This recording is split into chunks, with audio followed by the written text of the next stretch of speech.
مساء الخير. معاكم دكتورة سارة زيتون، استشاري جراحات أورام الثدي التجميلية، وهنتكلم في الحلقة دي عن موضوع مهم جدا وإشاعة أو خرافة مشهورة جدا عن موضوع الثدي، إن إحنا لو أخدنا عينة من الثدي بالإبرة قبل ما نخش الجراحة دي بتساعد على انتشار الورم. هل فعلا إن إحنا لو خدنا عينة من الكتلة أو الورم بالإبرة بتساعد على انتشاره؟ المعلومة دي غلط تماما. الطريقة الصح ان احنا نشخص بيها اورام الثدي في العالم كله هي ان احنا ناخد عينة بإبرة قطعة في اي وقت حسيت ان الكتلة دي فيها شك.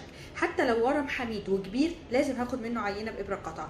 لو شكيت ان هو ورم خبيث قبل ما اعمل اي جراحه او قبل ما اعمل اي تدخل علاجي لازم اخد عينه بإبرة قطعه، لان العينه دي هي الوسيله الصح للتشخيص، هي اللي بتحدد النوع والدرجه والهرمونات بتاعه الورم، وبالتالي بتخليني اعمل الخطه العلاجيه الصح. لان في انواع من الاورام بتبدا بالعلاج الاول بالجلسات الكيماوي الاول، وفي انواع اورام بتبدا بالجراحه الاول.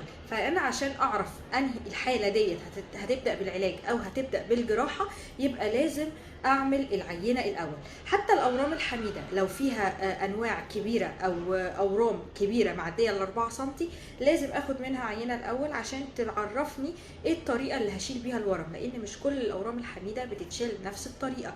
فبالتالي وسيله التشخيص الحقيقيه الصح في العالم كله هي اني اخد عينه بإبرة قطعه احللها واعرف نوع الورم قبل ما اعمل اي تدخل. اشوفكم في فيديوهات تانية كتير، رب اكون افدتكم.